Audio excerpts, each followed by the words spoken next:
Hola a todos, bienvenidos a un nuevo episodio de PLF, número 173. ¿Cómo estás, Moria? Muy bien, muchas gracias.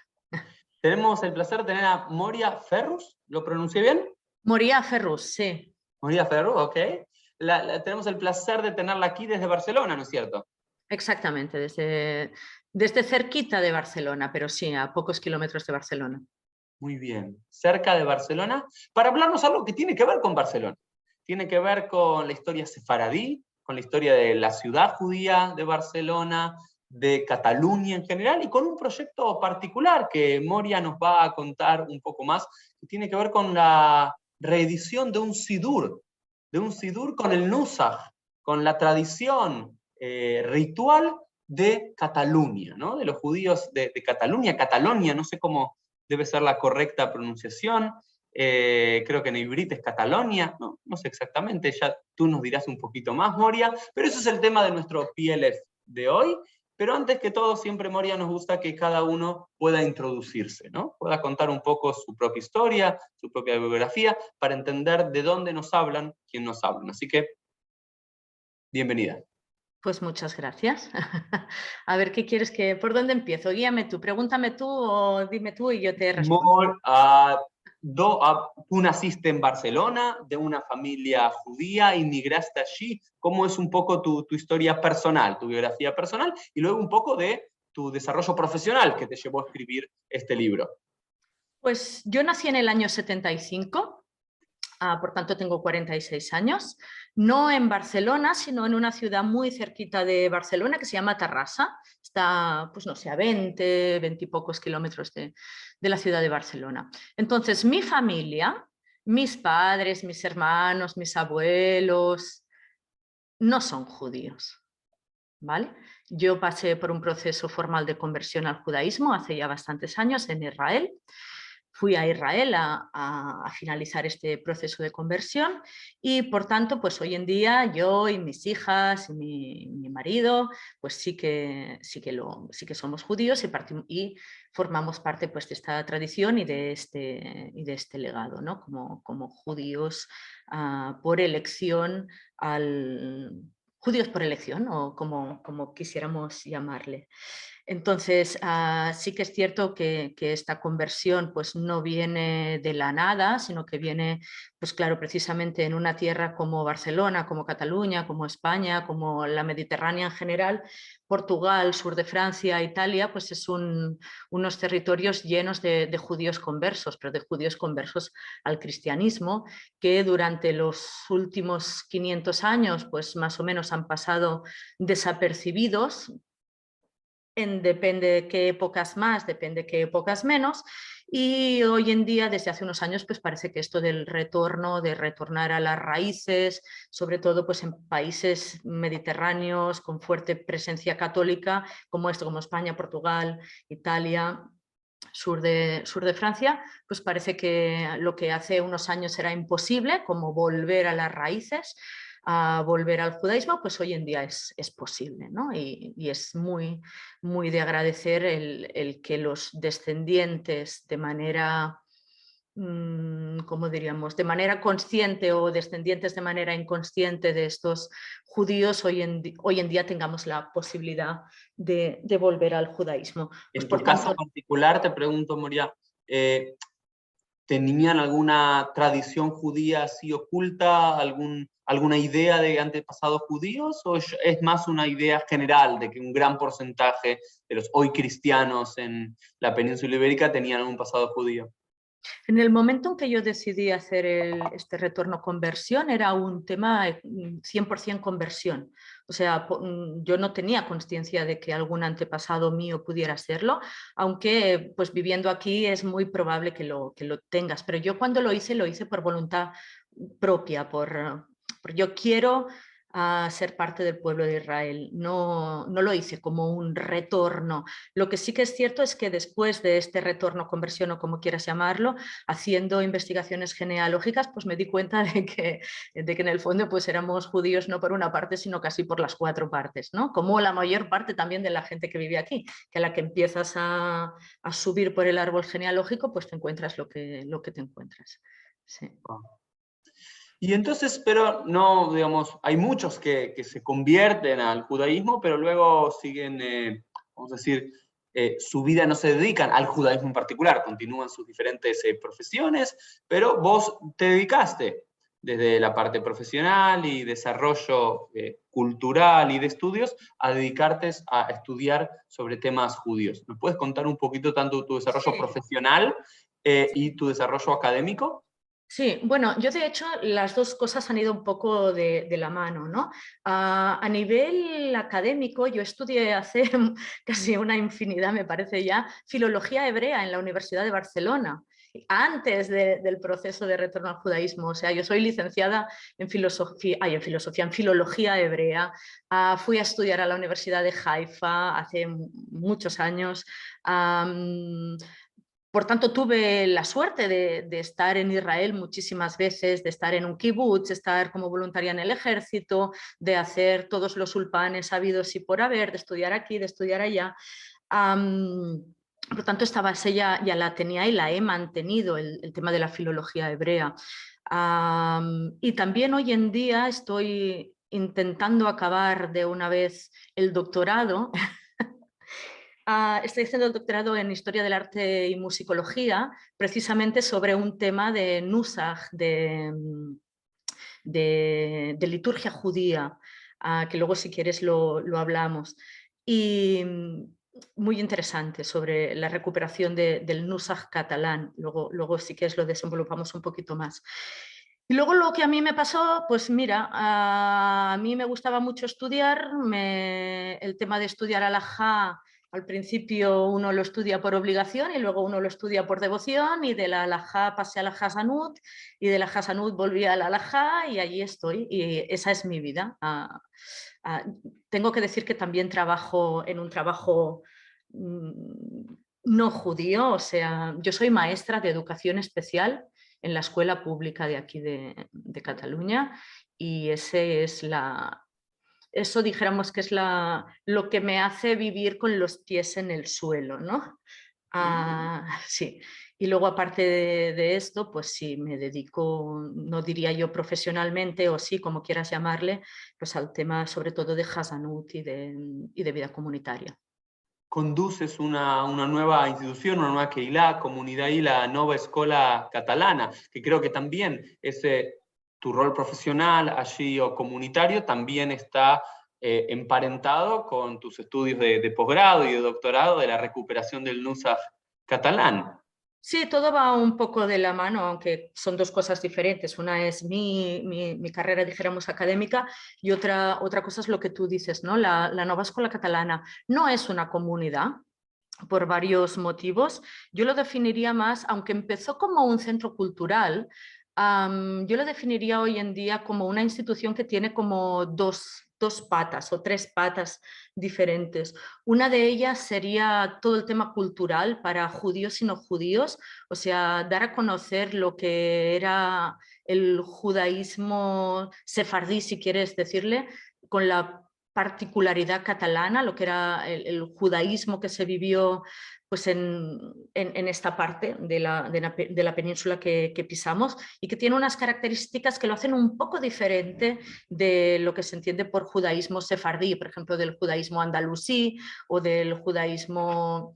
No diría yo judaísmo, es que no hablamos de judaísmo, hablamos de nusach, de tradición, ¿vale? O sea, el nusach catalán es un poco diferente del nusach castellano, o puede ser un poco diferente del nusach aragonés, o un poco diferente del nusach o andalusí, o navarro, o leonés, o de las diferentes partes, o portugués incluso, o provenzal, de las diferentes partes de la península.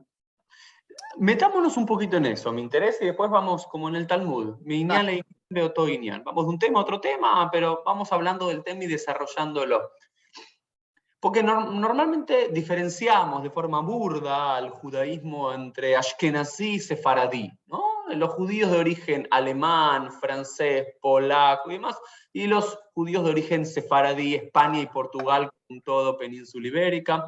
Algunos que saben un poco más quizás te dicen, bueno, los judíos de Teimán, de Yemen, tienen una tradición particular que mantuvieron. Algunos que saben un poco más te dicen que los judíos sefaradíes realmente hay que diferenciar entre los mustarabim, aquellos judíos que vivían en tierras árabes musulmanas previo a la expulsión de los judíos de España en 1492, más los sumados sefaradim que salieron en 1492 o antes o después de España. Algunos hablan un poquito, ¿no?, de la tradición cultural judía de los judíos italquim o romaim, ¿no?, de Italia, que también tienen unas tradiciones particulares, pero vos lo que nos estás diciendo también, que me parece interesante para indagar, y si nos puedes dar ejemplos mejor, son estas diferencias de los judíos de la península ibérica, que luego los ponemos en una gran bolsa llamados judíos sefaradim, porque una diferencia importante, siempre los que saben un poco más, entre andalusí, los judíos de Andaluz y los judíos de Cataluña, ¿no?, como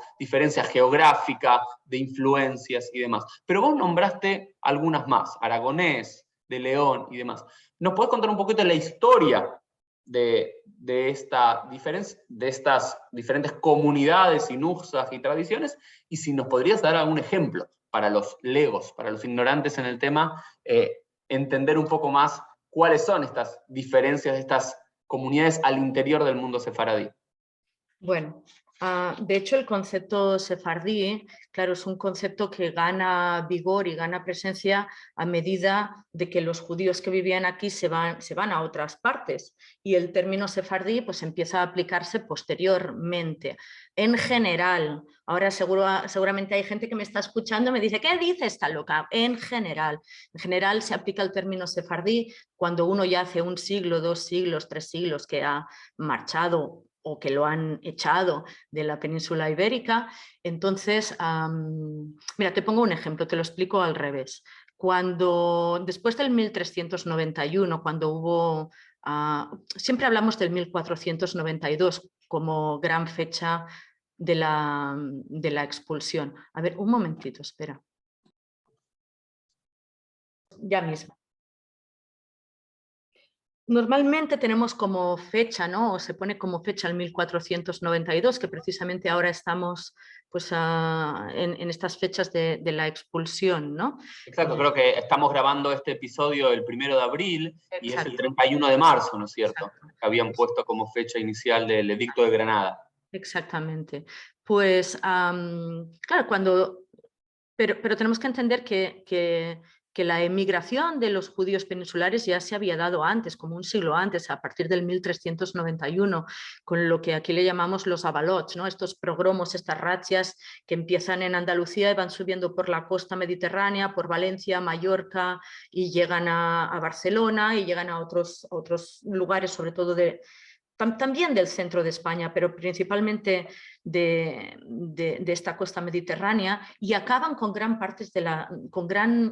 acaban con muchas de las comunidades judías, o si no llegan a acabar, estas comunidades quedan casi medio muertas, como es el caso de la comunidad de Barcelona, la comunidad de Valencia o la comunidad de Mallorca, que no es que queden muertas, pero ya quedan casi tocadas de muerte. Y luego en el 1492, pues obviamente ya ahí se pone fin a la vida judía peninsular. Estos judíos, cuando se van a sus nuevas tierras ¿cómo llamarlo?, de acogida, las tierras que los acogen, pues yo qué sé, pues puede ser Roma, puede ser el norte de África, puede ser Salónica, puede ser la tierra de Israel. Te pongo el ejemplo, por ejemplo, de Roma, ¿vale? Pues en Roma, desde muy, muy, muy tempranito, ya vemos que hay 2 comunidades sefardíes, por decirlo de alguna manera, la comunidad catalana y al lado la comunidad castellana.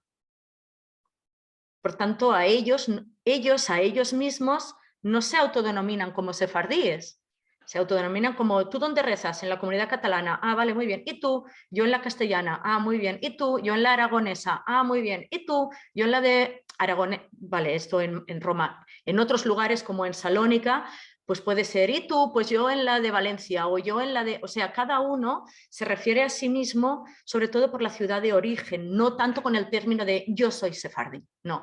A la que pasan los siglos, a la que pasan los años, que algunas de estas comunidades se juntan, otras se disgregan, pero que se va tomando distancia de esta expulsión. A partir de ahí, ¿tú de dónde eres? Yo soy sefardí. Perfecto. Sí, O sea, sí. cuando se pierde la comunidad de procedencia y ya se va, no sé si me explico. Sí, sí, perfectamente. Las primeras generaciones tienen más afinidad, no con el término sefaradí, en general, que no eran parte de su habla, no era parte de su léxico, sino de qué ciudad provenían, de qué región provenían, pero con el paso de las generaciones mengua la cantidad, quizás matrimonios entre alguno de ellos, como Sí. todavía pasa, por ejemplo, muchas veces hablamos de la comunidad siria, en el caso de mi familia, provenimos de Siria, parte de mi familia, se habla de la comunidad siria en general, y realmente en muchos países hasta el día de hoy hay comunidades alepinas y comunidades damasquinas. Digamos, y Damasco y Alepo, si bien estaban dentro de la Siria del Imperio Otomano, tenían dos centros rabínicos importantes y sus tensiones. No todos se consideraban judíos sirios, eran judíos o alepinos o damasquinos. Me parece que es otro ejemplo un poco más contemporáneo. Sí, pues es un ejemplo muy válido, exactamente así. Y si quieres verlo, por ejemplo, en Roma, pues en Roma hasta principios del siglo XX pues ha habido la comunidad castellana y la comunidad catalana y otras, obviamente, también la siciliana, por ejemplo. Y cada uno ha intentado mantener el nusaj y el rito de sus ancestros. Y lo mismo ha pasado en el norte de África, lo mismo ha pasado pues, en Salónica, en la tierra de Israel, en otras ciudades del Imperio Otomano, que hasta muy entrado hasta finales del siglo XIX, principios del XX, existen estas comunidades. Por ejemplo, para ponerte un ejemplo, yo estoy haciendo una investigación en la prensa italiana sobre el tema judío en el siglo XIX. Y hace unos días me encontré una noticia de prensa del 1896, o sea, hace 4 días, hace un siglo, bueno, pues que decía que el 18 de Nisan se había inaugurado el templo catalán en Salónica. En Salónica, ¿por qué? Porque 6 años antes el templo se había destruido por un incendio.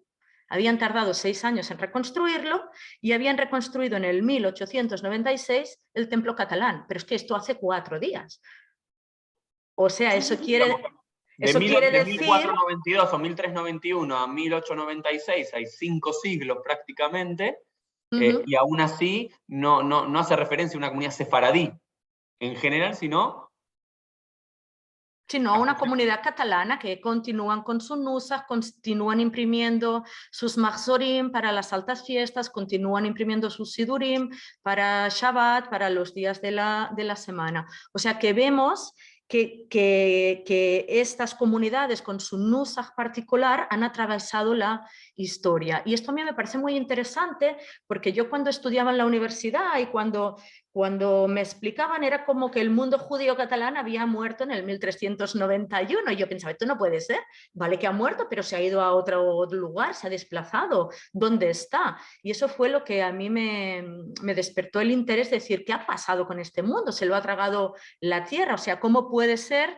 que ¿dónde están los grandes rabinos? ¿Dónde están los grandes rishonim? ¿Dónde están los descendientes del Ramban, del Rashba, de Rabbeinu Nissim? O sea, de todos los grandes rishonim, ¿dónde están? ¿Dónde está el legado? Y por eso empecé también a investigar. Moria, ahora nos vas a llevar en todo este recorrido el mundo catalán post 1391 y cómo se fue desarrollando y cómo fue, pero contanos un poco antes de 1391, antes del inicio de la catástrofe, ¿sí?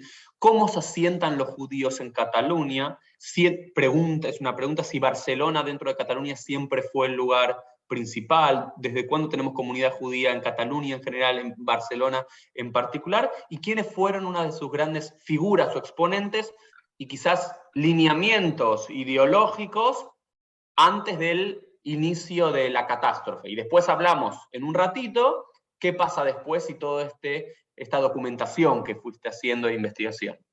Bueno, pues si uno empieza hoy en día a estudiar halajá, por ejemplo, lo primero que se va a encontrar es que muchos de los rabinos que dan sus opiniones, lo que se llama rishonim, o lo que llamamos rishonim, muchos de ellos decimos, sí, el este, ¿no? El sefardí, no sé qué, no sé cuántos, pero nunca nos paramos a ubicarlos. Este señor, ¿dónde nació? Este señor, vale, por ejemplo, Nachmanides. ¿De dónde era Nachmanides? Pues Nachmanides era de Gerona.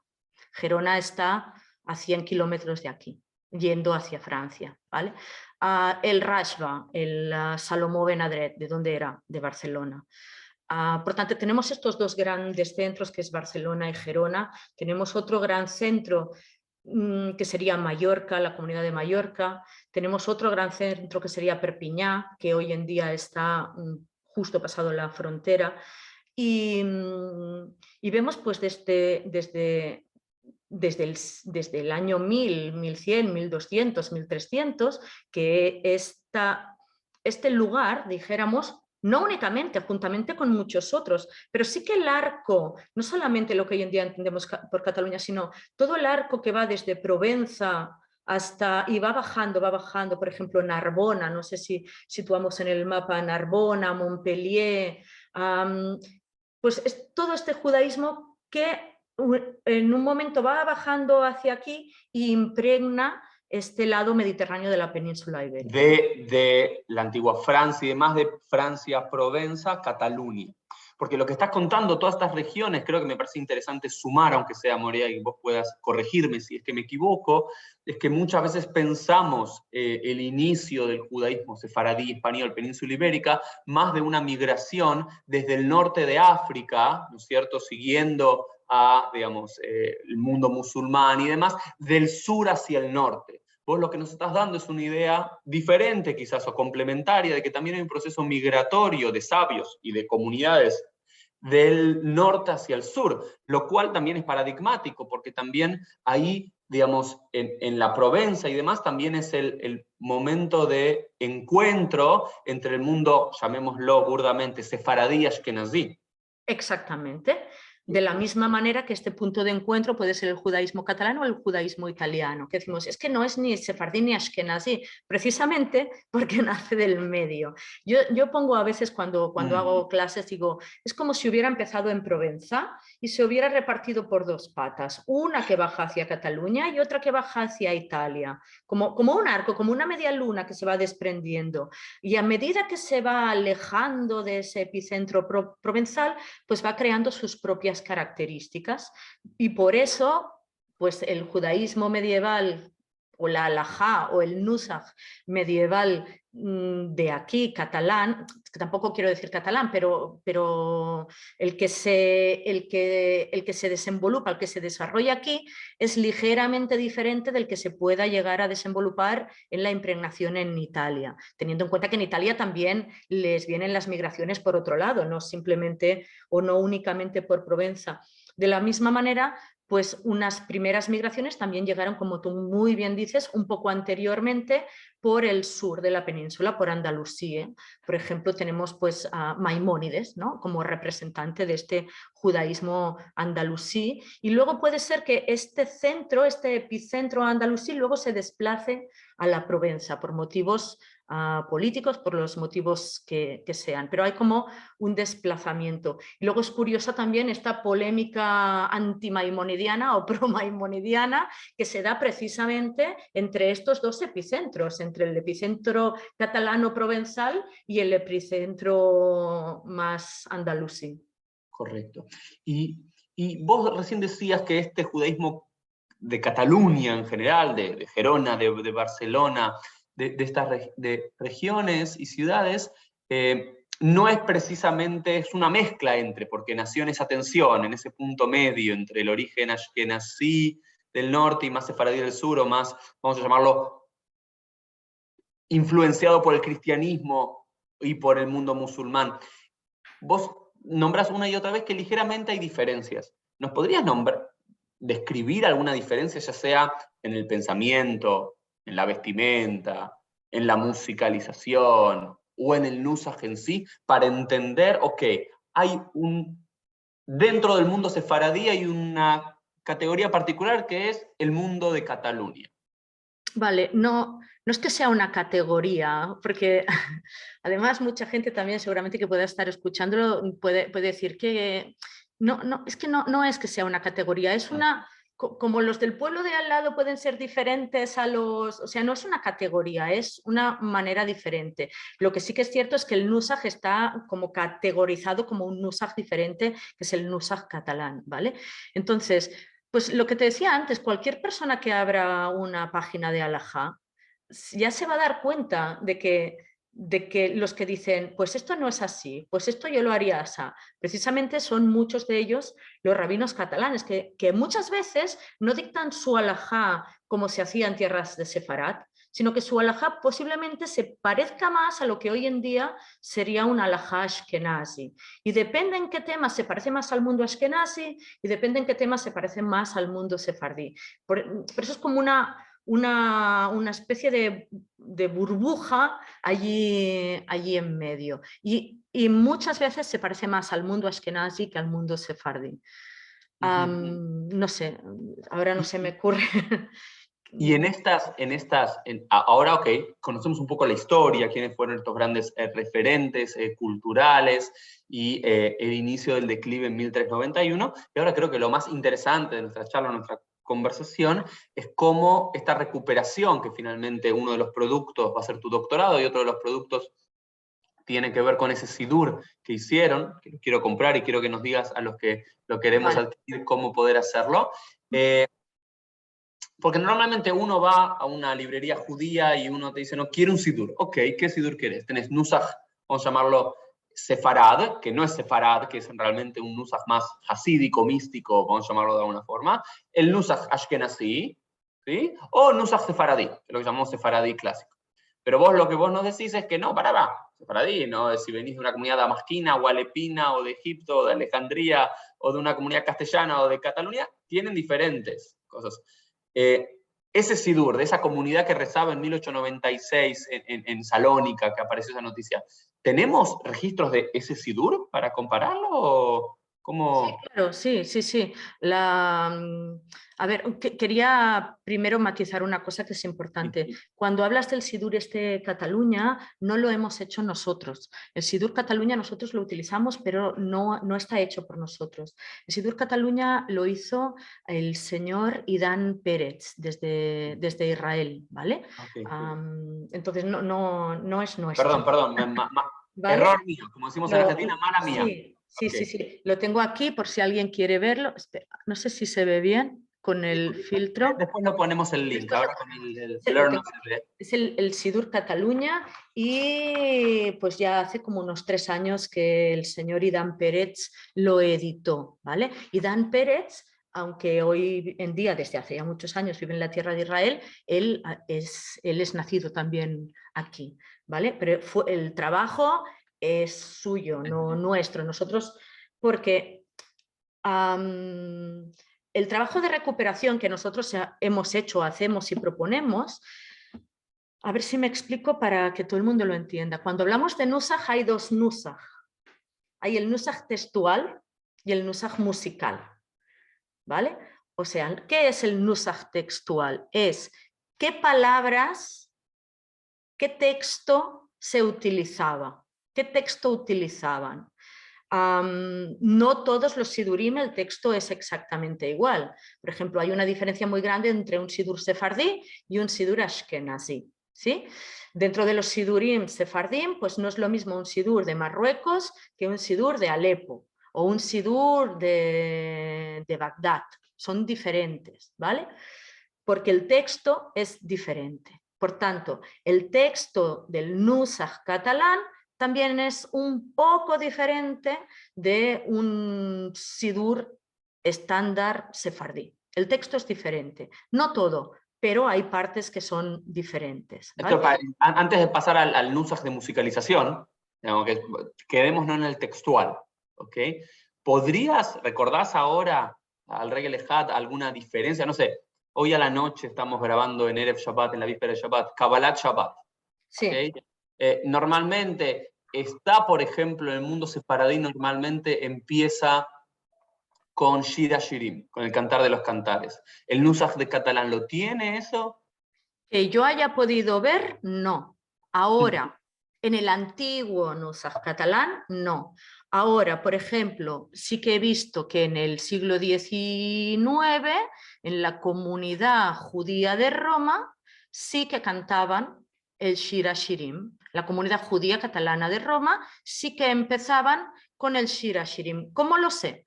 Pues lo sé porque he encontrado unos documentos que son las cuentas, la contabilidad de la sinagoga, y he encontrado las facturas que se les pagaba a la gente que trabajaban para la sinagoga. Entonces, en una de las facturas hacen un contrato a un señor y le dicen: usted se compromete por un año entero a ser el Hazán y tendrá que hacer esto, esto, esto y esto. Y una de las cosas que está obligado a hacer es el Shir Hashirim los viernes por la noche. Por tanto, tradicionalmente no, pero obviamente con el paso del tiempo, por similitud con el mundo en el que uno vive, pues sí que se dice Shir Hashirim. Quizás lo... Sí. Dime. No, sigamos con el modelo de Kabbalat Shabbat quizás como un ejemplo y después vemos... Porque también es fácil para la gente que nos escucha, ¿no? Exacto, los Shir Hashirim, ok, no estaba, después, porque también tiene una impronta mística, ¿no es cierto? Y de los sabios de Tzfat. Y esa es la siguiente pregunta. El Kabbalat Shabbat, como lo conocemos nosotros, con los 6 Mismorim, con los 6 salmos antes del Lejadodí, todo eso es una invención, vamos a llamarlo, una regresión en Tzfat del siglo XVI. Por lo cual imagino que el Nusach catalán original no tiene nada, empezaban con Arbit directamente.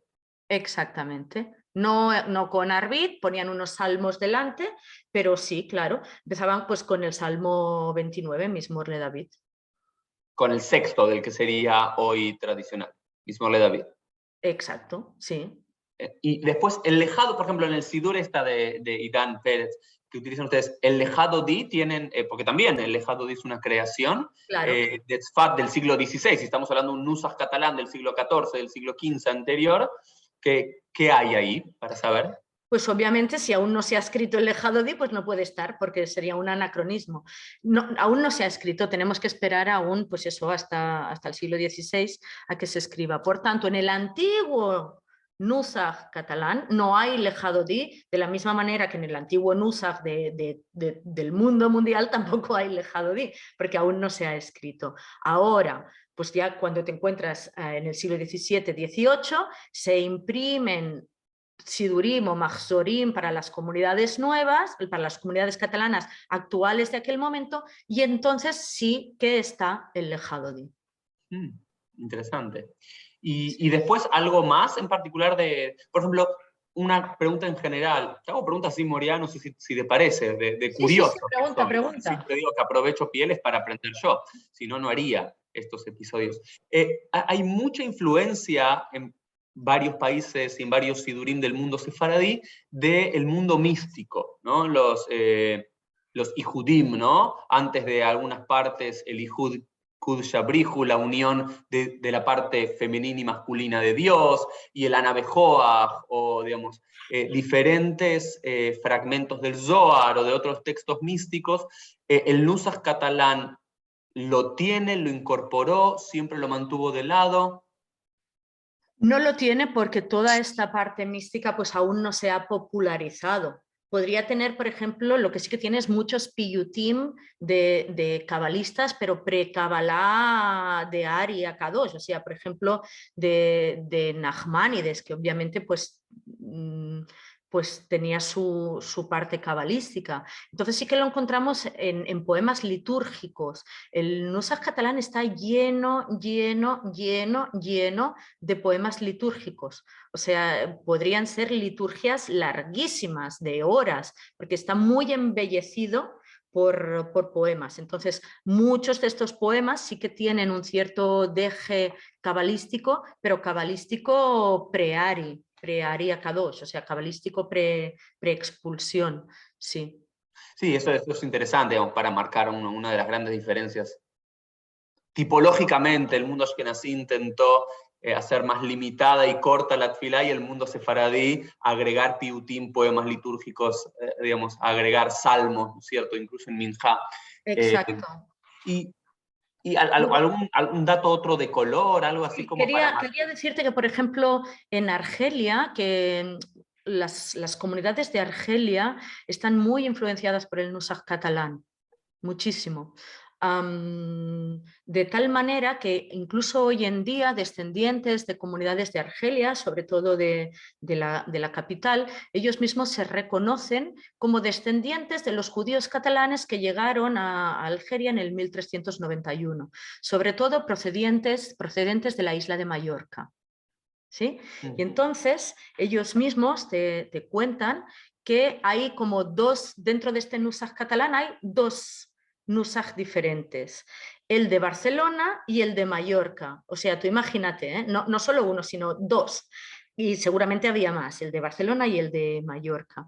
Y entonces es curioso porque, por ejemplo, en la Gran Sinagoga y también en la Sinagoga Yahim y Boas, que luego pasó a ser la sociedad Guggenheim en la capital, pues ellos dicen que su nusaj, o sea que el nusaj catalán es el nusaj de los pashtanim, o sea de los literalistas, por contraposición al nusaj de los mekubalim, de los cabalistas. O sea que cuando llegó el mundo este cabalista que impregnó también la tefilá y se fue esparciendo por toda la Mediterránea, pues hay muchas comunidades, entre ellas pues los de la comunidad catalana de Argelia, que dijo no, nosotros esto no lo aceptamos. Y si te fijas, el nusaj español y portugués no aceptó de buen grado tampoco las innovaciones cabalísticas. Quizá el nusaj español y portugués es uno de los que menos afectados quedaron por estas innovaciones. Correcto. Y algo para los que conocemos poco, nada, de Tefilot en general, de nusaj en particular, algo que te llame la atención o que podrías marcar, ya sea en la tefilá general de Hol, de la semana, o de Shabbat, o de los Yamim Noraim, algo particular que hayas encontrado, que esté en un Sidur o en un Maxor de Cataluña, y no así en los Sidurim Ashkenazim Sefaradim que hoy nosotros conocemos, o lo contrario, o que digamos que haya algo que normalmente hacemos y que no esté, algo así como para marcar algo así particular. Mira, te contaré una anécdota que a mí me parece muy divertida. Cuando nosotros rezamos tanto en Ashkenazi como en Sefardí, cuando se acaba la tefilá, damos 3 pasos para atrás y ¿qué decimos? Ose Shalom Imbromab, ¿y hacia dónde te vas? Hacia la izquierda, a la derecha y al centro. Exacto. Ose Shalom Bimromav, Uber Rahamav, ya se Shalom Aleinu, al Colamo Israel, Ben Ruam. Uber Rahamav, yo quiero decir algo, Uber Rahamav ya es un agregado sefaradí. Exacto, los sefaradim añaden Uber Rahamav, o sea, con misericordia, ¿vale? Y todo el mundo hace este gesto, ¿no? Derecha, izquierda, delante, y yo pensaba, ¿y esto de dónde sale? ¿Y por qué hacen esto? No lo entendía. Pues me alegró mucho el día que tuve el Sidur en las manos, este nuevo Sidur sefardí, porque cuando acaba la tefilá, ellos aquí ponen Shalom bismoli ve Shalom vimini. Shalom a mi izquierda y Shalom a mi derecha. En el texto dice eso. El texto es, en lugar de Ose Shalom bimromav, pone Shalom bismoli ve Shalom bimini, o sea, Shalom a mi izquierda, Shalom a mi derecha, y luego dicen Ose Shalom bimromav, Uber Rahamav Yase Shalom Aleinu, Ve'al Kol Amo Israel bimromav. Y pensé, mira qué bonito. Quizá viene de aquí o quizá no viene de aquí, pero a mí se me alegró la vista cuando vi esto de Shalom a mi derecha o Shalom a mi izquierda, Shalom a mi derecha. Creo que es muy bonito y muy representativo, porque a veces hacemos cosas que nadie te sabe decir por qué las hacemos, o luego alguien se inventa, no inventa, le da una interpretación cabalística o lo que sea, pero aquí tenemos pues una cosa muy bonita, muy simple de Shalom a mi izquierda y Shalom a mi derecha. Maravilloso, un gran ejemplo. ¿Algún otro ejemplo, algo así? No sé, los Yamim Noraim, algo, no sé, algo que estemos acostumbrados, de Paitanim Sefaradim, que esté o no esté, o algún otro que hayas descubierto, que te haya gustado y que quieras enseñarnos o comentarnos, algún piut que quizás no estamos acostumbrados. Yo no recuerdo haber leído en un sidur algún piut del Ramban. Bueno, porque no lo sabes. ¿Cómo empieza? Déjame ponerte a prueba. Y ya verás cómo sí. Ya verás cómo sí. Voy a fallar, pero vamos a ver. Que no. ¿Tú eres de tradición sefardí o ashkenazi? Yo soy de Betel, conservador, que es un mishmash de todo, pero de parte paterna sefaradí, pero me crié con el Nusach Ashkenazí. Pero vamos a ver si... Dime. ¿Cómo se empieza el primer día de Rosh Hashanah? ¿Con qué piyut se empieza? ¿A la noche o a la mañana? No, por la noche. Ajot Taná. Ajot Ketana. ¿Quién escribió Ajot Ketana? Lo sabía, Moria, pero... Pero ahora no me acuerdo. No, Nasral, no es no. Rabino Abraham Hazan mi Girona. Ok. Rabino Abraham Hazan, Abraham el cantor de Gerona. ¿Dónde está Gerona? Muy cerquita de ahí, dentro de Cataluña. Hay unos 100 kilómetros. Por tanto, ¿cómo empieza el mundo sefardí toda la tefila de Rosh Hashanah? Con un piyut escrito por un autor que nació en Gerona. Por ejemplo. No, yo creí que me ibas a poner uno del Ramban. Del Ramban también hay... A ver, es que... Pero Ajot Taná, sí. Ajot Ketana es un poema, dijéramos, escrito pues aquí al lado de casa. Y es muy gracioso porque todo el mundo sefaradí empieza así la tefilá de Rosh Hashanah. Yo quiero decir que, digamos, porque estamos hablando ya, Moria y demás, estamos hablando de Nushaot, de tradiciones y demás, y vos en tu investigación, y lo dijiste aquí también, judíos de origen Cataluña, después de un siglo, 2 siglos y demás, comienzan a incorporar Minagim, el Lejadodí, o los Mismorim, o otras tradiciones textuales e incluso musicales, que ahora vamos a hablar en los últimos minutos del episodio, que no eran de origen catalán en sí, pero bueno, el mundo judío es un mundo de intercambio, vas a un nuevo lugar, incorporás, y una de las cosas que yo trato de agregar en mis keilot, en las que trabajo, en las comunidades en las que trabajo, en que los lidero espiritual e intelectualmente, tiene que ver con un regreso a una unión o un mishmash, un rejunte de lo mejor de cada una de las tradiciones y demás. Entonces, por ejemplo, en una Keilah Ashkenazí en Argentina que trabajaba, yo sumé el último año en nuestro Mapsor, imprimía Joketaná. O, por ejemplo, una de las grandes diferencias entre el mundo Ashkenazí y Sefaradí tiene que ver con las Slijot, los pedidos del perdón, y todo, ahí los piyutim son totalmente diferentes. Y hay algunos del mundo Sefaradí que son muy, pero muy hermosos. El Anenu y otros más, y lo fui agregando con el tiempo. Y otros dicen, no, pero esto es la tradición sefaradí clásica. Digo, en la historia siempre nos fuimos, ¿no? Digamos, siempre fuimos tomando de los lugares que íbamos y de las influencias, tradiciones. Y creo que está bien seguir haciéndolo, ¿no? Completamente, sí. Completamente, sí. Sí, así es. Y de la misma manera que, por ejemplo, el Nusach sefardí no es el mismo en el 1492 que hoy en día, pues también este Nusach catalán también ha evolucionado y también se le han añadido y quitado cosas. Pues, ¿por qué? Porque es una cosa viva. Si fuera una cosa muerta, no le pasaría esto. Vamos a la última parte. Vamos a la última parte de nuestro episodio, Moria, que retomamos lo que dijiste, que Nusach se puede dividir en lo textual, que es lo que estuvimos hablando, lo que se agrega, lo que se saca, el texto en sí, y lo musical. Exacto. Un poquitito eso, ¿no? Porque vale, eso es lo que a mí me apasiona, el tema de la música. El tema del texto, pues mira, genial, tenemos el Sidur este y así ya no me tengo que preocupar, o sí, pero bueno, en todo caso mejorarlo. Pero la base ya está y es una base increíble, hay que reconocer que es un trabajo gigantesco. Entonces, yo lo que desde hace mucho tiempo pensaba, ¿y cómo sonaría? Si yo tuviera una máquina del tiempo y volviera hacia atrás, ¿cómo sonaría? Pues obviamente no sonaría arabizado. Sonaría más, pues tenemos que tener en cuenta que aquí estamos en la parte cristiana europea, no, o sea, de acuerdo que durante un tiempo también fue musulmana, pero la influencia musulmana quedó un poco más al sur de nosotros. Entonces, tiene que sonar o tendría que sonar de una manera no arabizada, o sea, se tendría que parecer en cierta manera más a un canto cristiano que a un canto musulmán. Gracias a Dios tenemos aquí una gran tradición cantorial, por ejemplo, de toda la música de los trovadores. ¿Sí? La música catalano, provenzal, occitana del canto de los trovadores. Por tanto, en la Edad Media, la música de aquel momento se tenía que parecer a cómo era la música de la tierra en general. Por tanto, yo empecé haciendo una investigación de cómo podía sonar un canto de trovadores aplicado a la liturgia.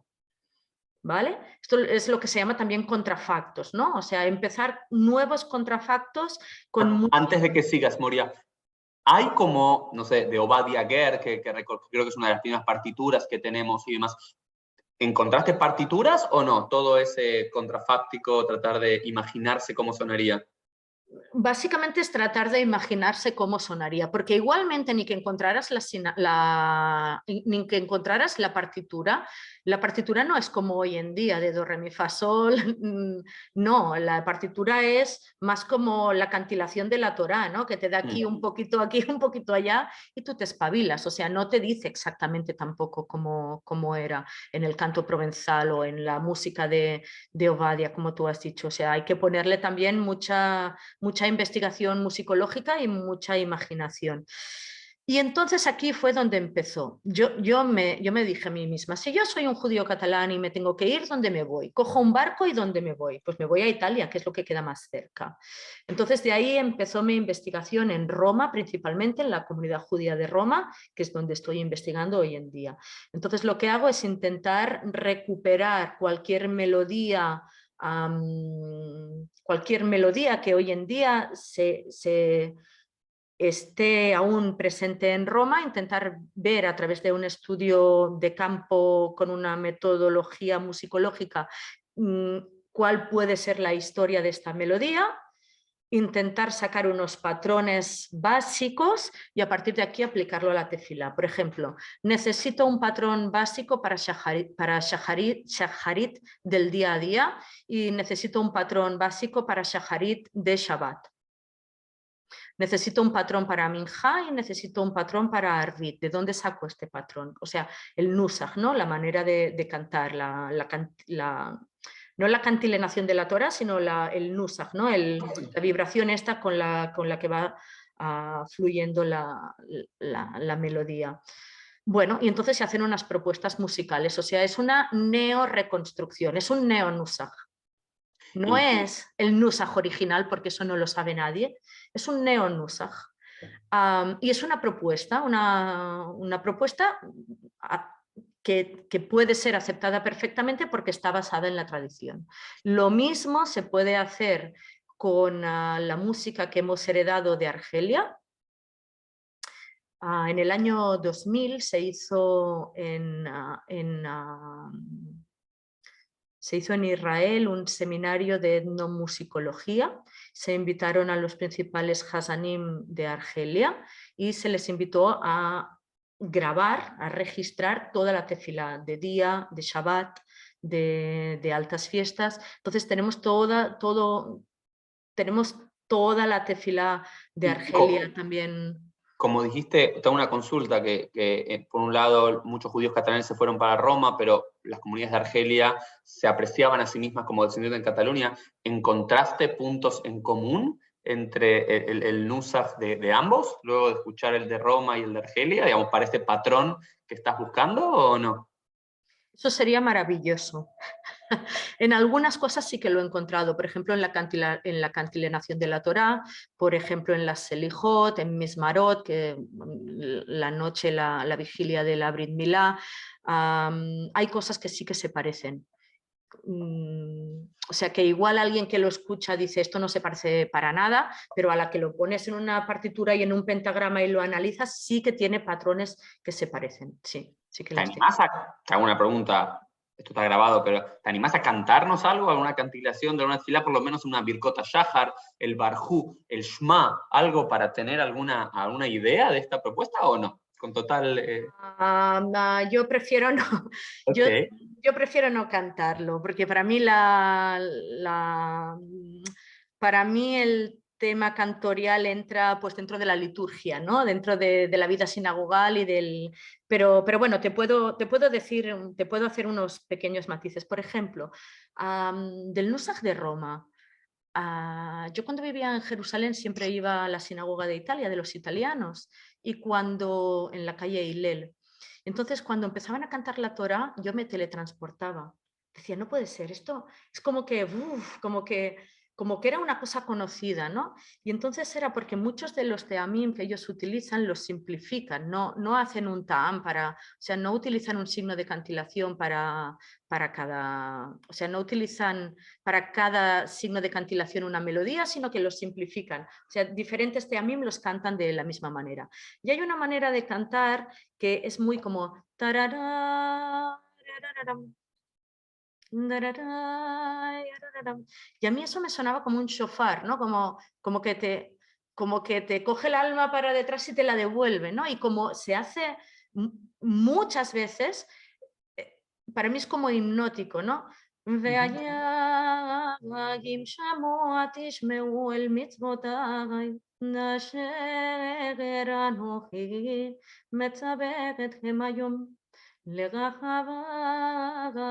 את אדוני אלוהיכם ולעבדו בכל לבביכם ובכל נפשכם.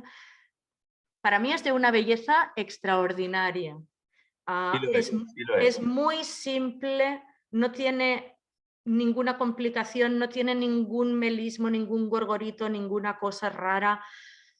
Es como un patrón muy nítido, muy limpio, muy, no sé, muy bonito. Y eso por un lado del nusaj, vamos a llamarlo, diferenciamos el nusaj entre textual y musical, pero dentro del musical tenés el nusaj de Hol, el nusaj de Shabbat y demás, pero también tenés las melodías, como decías, de los trovadores.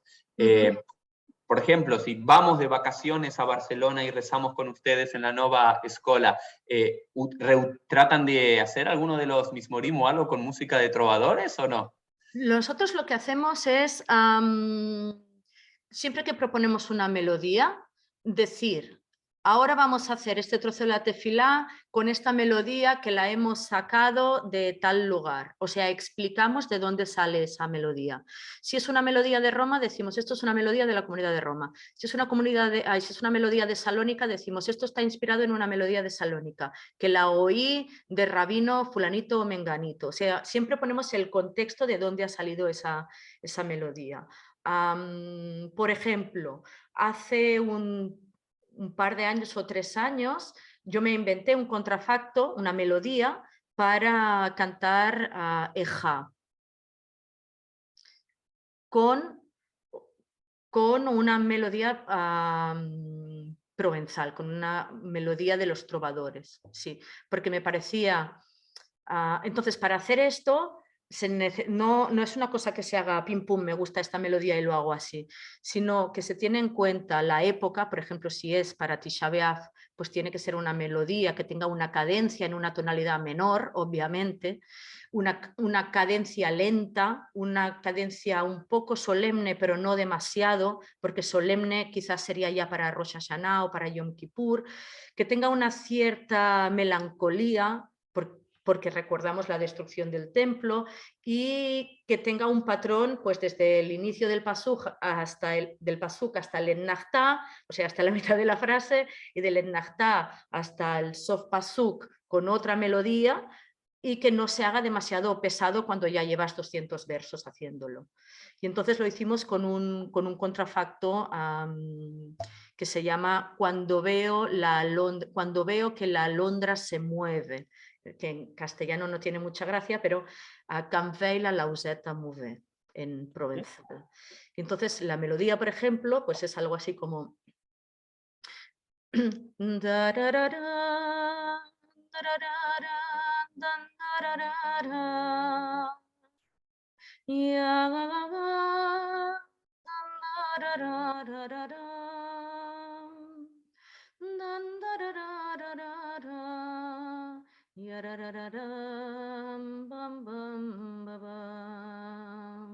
pues imagínate Y Hayash Babadad, con eso es, esa... ¿no? Con esta melodía y una vez y otra vez y otra vez y otra vez. Eso es lo que me parece, te escucho y me parece maravilloso el ejercicio intelectual, el ejercicio espiritual, porque las músicas tienen eso, ¿no? Las músicas a todos nos transportan a diferentes lugares, a imaginarnos un pasado, y me parece digamos, cola cabot, Moria, por este esfuerzo intelectual espiritual, y bueno, espero poder viajar pronto a Barcelona y pasar... Déjame añadirte una cosita a esto de las melodías. Jaime Vital, rabino Jaime Vital Calabrés, que es el alumno por excelencia de Ari Kadosh, escribe que cada pueblo o que cada persona tiene un nusaj con el cual asciende a los cielos. Que en el cielo hay 12 nusajot diferentes y que por tanto si uno intenta entrar a las puertas del cielo con un nusaj que no le corresponde, por mucho que llame, no se le va a abrir la puerta. Es hermoso, y me parece que eso es lo que nos conecta con la parte de nuestra llamada, de nuestro alma, ¿no? Digamos, hay cosas que no importa dónde uno fue criado y demás, hay melodías que son esto, es decir, que uno le escucha por primera vez y decir, esto me habla a mí, ¿no? Yo, por ejemplo, ¿no? Criado en un nusaj más ashkenazí, con melodías quizás más contemporáneas de Paitanim, Shlomo Carlebach o...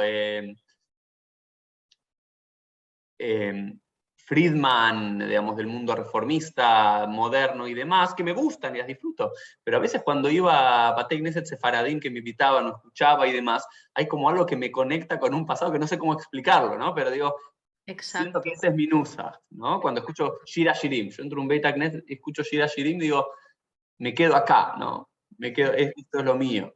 Yo creo que también es muy importante también que cuando uno reza, la tefilá haga que uno vibre, ¿no? Entonces uno vibra con aquello que le emociona, con aquello que conoce, con aquello que relaciona.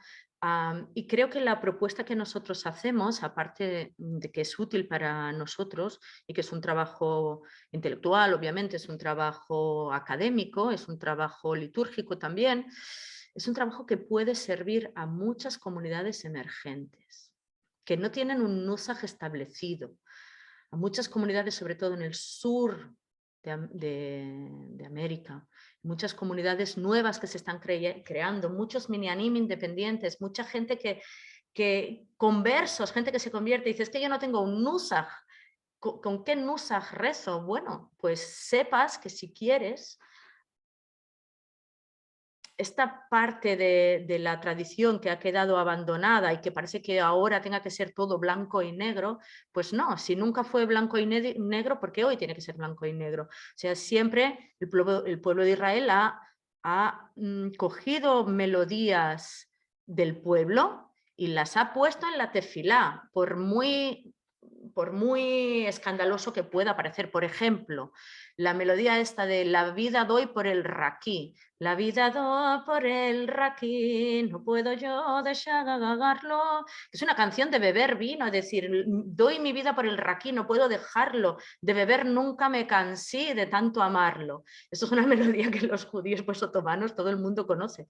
Pues esta melodía que casi está invitando al alcoholismo, es una melodía que la gente pone incluso en la kedusha, no pasa nada.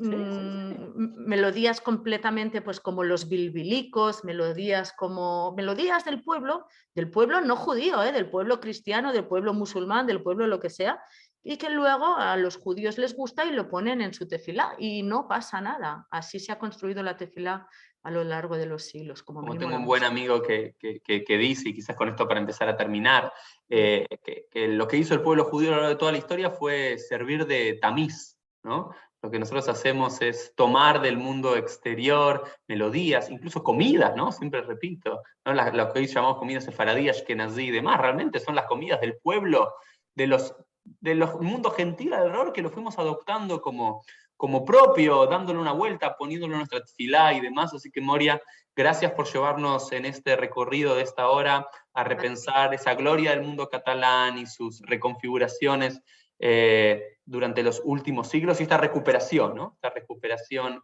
que estás haciendo. Así que, bueno, espero poder estar pronto de vacaciones. Estamos haciendo, que no soy yo la única, estamos, hay mucha gente. Y bueno, rezar, realmente tengo ganas de poder pasar ahí un Shabbat con ustedes y escuchar esas melodías reconstruidas y esas melodías de diferentes lugares.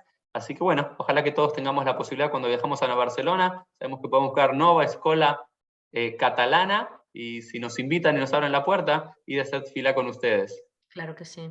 Besrat Hashem. Bueno, un cariño muy grande para ti y nos vemos todos en un próximo episodio. Chau, chau. Muchas gracias. Chao.